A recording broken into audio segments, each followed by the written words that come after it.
if you have anything, come out as fast as possible and get it to any detachment or a- any police service that you have available to get to talk to. And Jack just absolutely loves bugs, dinosaurs, anything like that. But Lily loves girly things, but she also loves doing everything with Jack. Bugs, they're like best friends, not just brother and sister. Still holding out hope. I don't know why they didn't find anything from Jack's post. Then, just like that, they were gone. Mahaya stood silently at the edge of her driveway, watching the car disappear into the early morning mist. There was no goodbye. No wave. Not even a glance back. Whoever was in that car didn't hesitate. They simply vanished into the fog, taking Lily and Jack with them, if, in fact, the children were ever in the car to begin with. And what Mahaya did next? It would leave everyone, detectives, neighbors, even her closest relatives, utterly baffled. She didn't cry. She didn't panic. She didn't call anyone. Instead, Mahaya calmly turned around and walked back inside the house. Alone. The inside of the house looked untouched. Nothing had changed. Breakfast hadn't been made.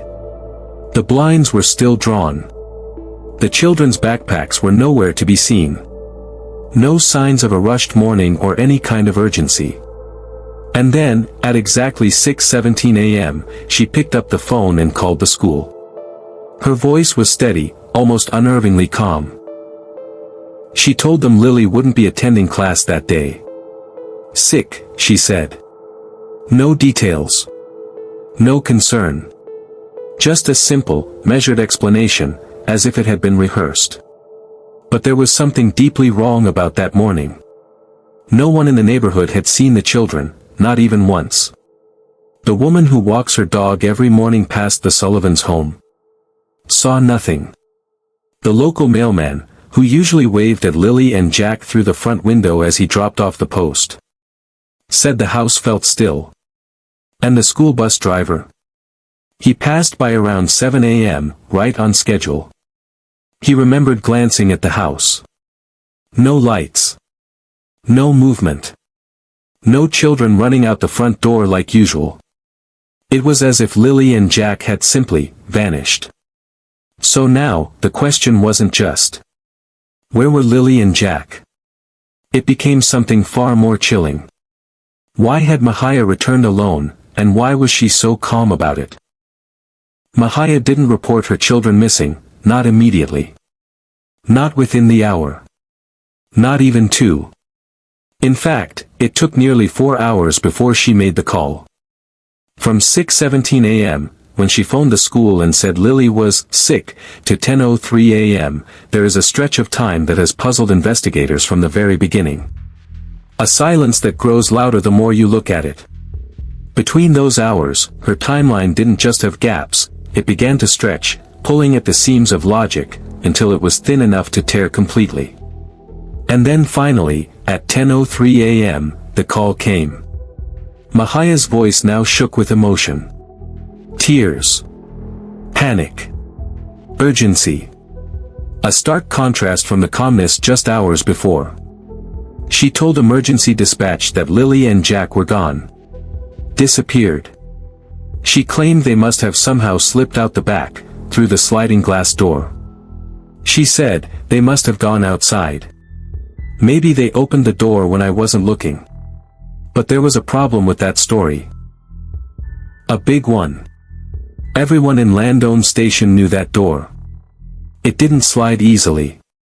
It was old, warped, and notoriously loud. You had to grab it with both hands, yank it hard to get it moving, then practically slam it shut to close it. Even grown men struggled with it. And yet, Mahaya was asking everyone, police, neighbors, the entire town, to believe that 2 toddlers, Lily aged 6 and Jack just 4, had managed to open it, quietly. Without anyone noticing. Without waking her up. Without alerting the neighbors. No footprints in the dew-covered grass. No sound. No screams. No dragging. No struggle. Just silence. And an open door. A door that shouldn't have been able to open so easily. A story that, to many, sounded less like an explanation, and more like a cover. And once that door opened, it wasn't just Lily and Jack who were missing. It was the truth.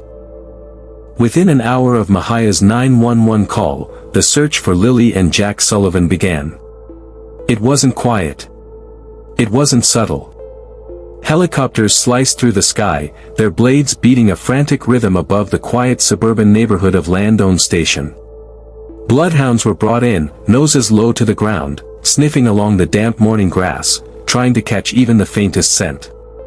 Officers on horseback moved slowly along the tree line, eyes sharp, calling out the children's names. Volunteers, friends, neighbors, complete strangers, formed human chains and combed through every inch of woods, marshes, and backyards. Some were in boots. Some in slippers. Most wore raincoats. And many were crying. This was a community desperate for answers. And then, just as hope was beginning to dim, came a discovery. Roughly 300 feet from the Sullivan home, behind the house, in an overgrown patch of grass near the edge of the woods, they found something. Lily's pink blanket. It was unmistakable. The same soft cotton fleece she was known to carry everywhere, even to school. But this time, it wasn't wrapped around her tiny shoulders. It wasn't folded neatly. It wasn't clutched in a hand or found inside the house. It was lying there, on the cold, wet grass. Damp. Wrinkled. Abandoned. Not placed. Not tucked away. Just dropped, either carelessly, or in a terrible, urgent hurry. Beside the blanket, searchers noticed something else. A small boot print. Fresh. Sinking just slightly into the wet soil. A child's size. But only one. No matching print. No trail leading in. No trail leading out. And most notably, no adult footprints nearby. Just one small impression in the mud. And then, nothing. It was as if whoever had stood there had been plucked from the earth. As if Lily had vanished into thin air. For investigators, it was both a clue and a haunting mystery. Why would her blanket be out there, alone? Where was Jack? And more importantly, who had carried her that far, only to leave no trace behind? It was just a blanket. Soft, faded pink. Frayed at the edges. But to the investigators, that blanket, Lily's favorite, wasn't just a child's possession. It was the crack in the story. The moment everything started to fall apart. The moment the timeline began to unravel. Because now, nothing made sense. Why had Mahaya called the school at 6:17 a.m., calmly stating that Lily was sick and wouldn't be attending class? When no one had seen either child that morning? Not the neighbors. Not the passing mailman. Not the bus driver who rolled by just before 7 o'clock. No one. What had really happened between 6:17 a.m. and 10:03 a.m., that mysterious, silent, 4-hour window? What was Mahaya doing inside that house, alone? She hadn't searched the neighborhood. She hadn't knocked on doors. She hadn't posted online, or called friends for help. Instead, she waited. And when she finally picked up the phone, her story began to shift. She told her family that she had taken the kids for a drive early that morning. That they were in the car with her. That something must have happened after they returned. She said she came home, and only then realized they were missing. But here's the chilling detail. There is no proof that drive ever happened. No toll booth cameras.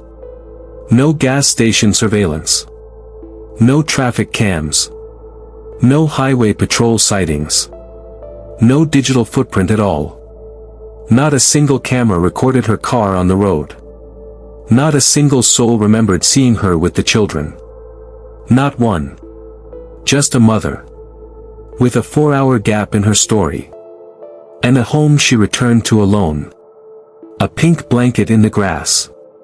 A boot print with no trail. And a truth that was getting harder and harder to hold together. Because as the hours passed, one question grew louder. Did that drive ever happen?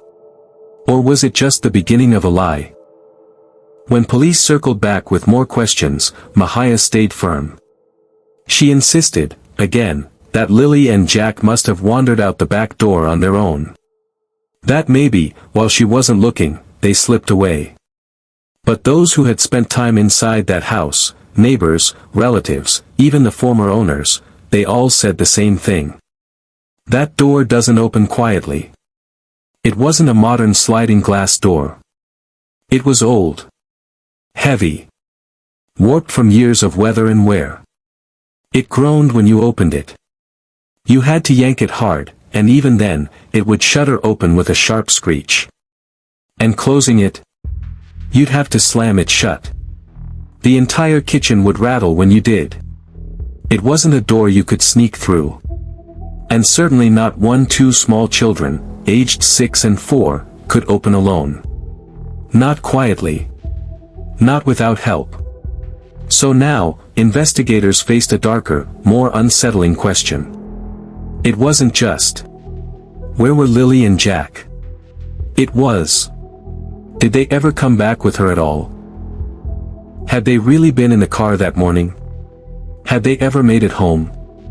Or was the entire story, the drive, the blanket, the open door, just a carefully arranged illusion? And suddenly, everything shifted.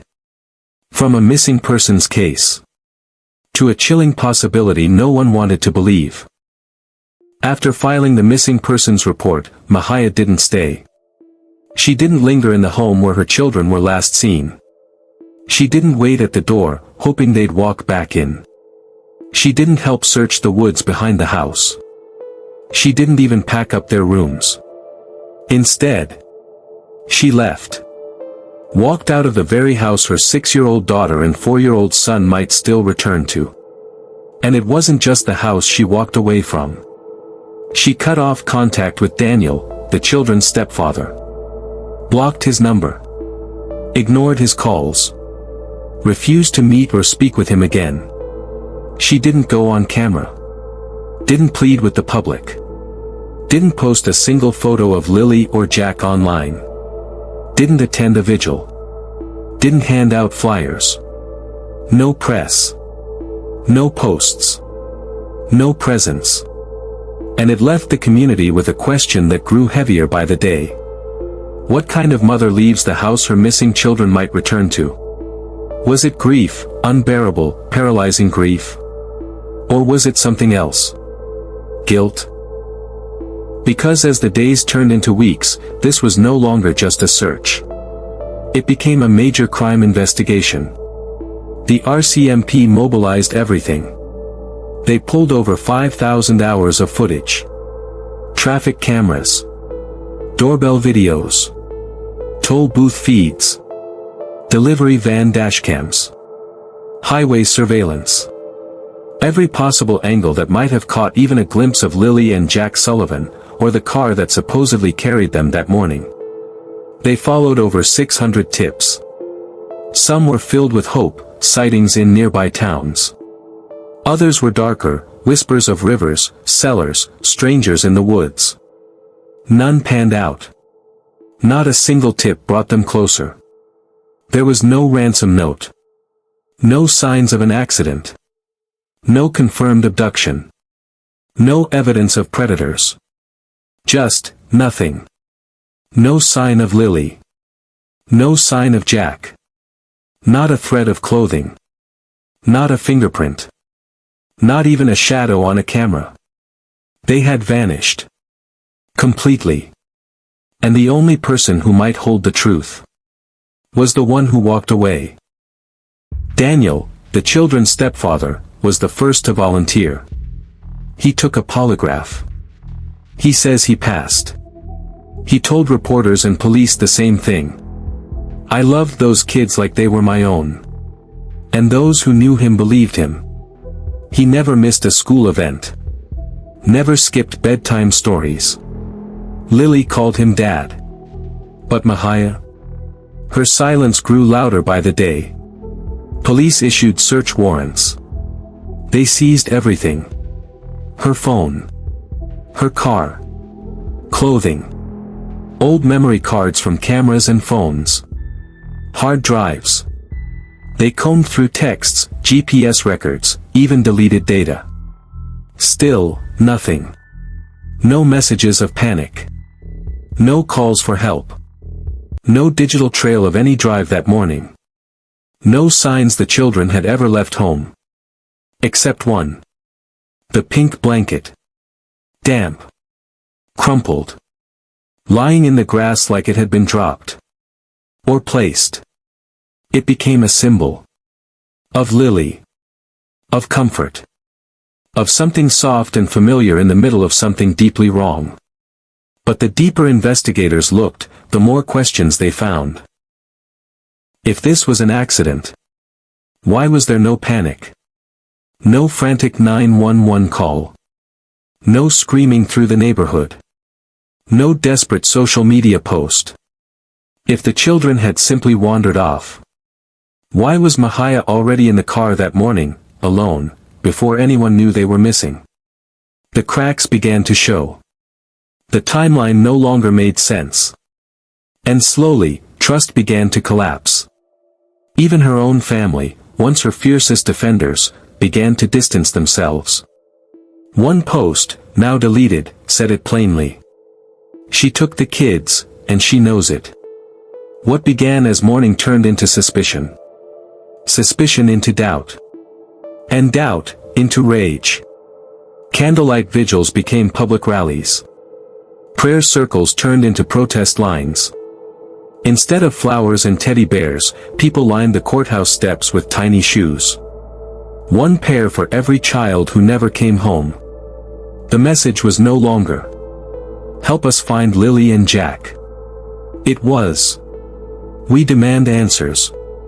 But amid the chaos, media frenzy, and public fury, two names began to fade from the noise. Lily.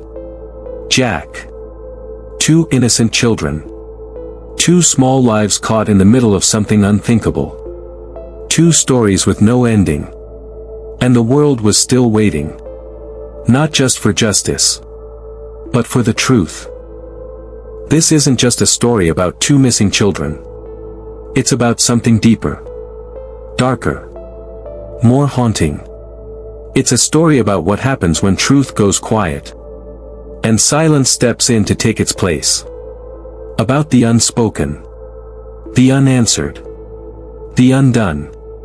A story shaped by hours that no one can account for. Hours where timelines crumble. And reality feels manipulated. It's about a mother. Mahaya. Who walked back into her house alone. Made no breakfast. Drew no blinds. Left no trace of panic. And never once looked back. No search parties organized. No interviews given. No pleas made to the public. No posters taped to telephone poles. She simply vanished into silence. And in doing so, she took with her the one thing the world desperately needed. The truth. And so the question remains, hanging in the air like mist over that quiet neighborhood. What happened between 6:17 and 10:03 a.m.? Those 3 hours and 46 minutes. They hold everything. Every answer. Every action. Every lie, or truth. Because somewhere in that silence, Lily and Jack disappeared. So now, as the cameras fade, as the tips slow down, as the rallies lose their voices, one question still haunts every person who heard their names. Will we ever know what really happened to Lily and Jack Sullivan?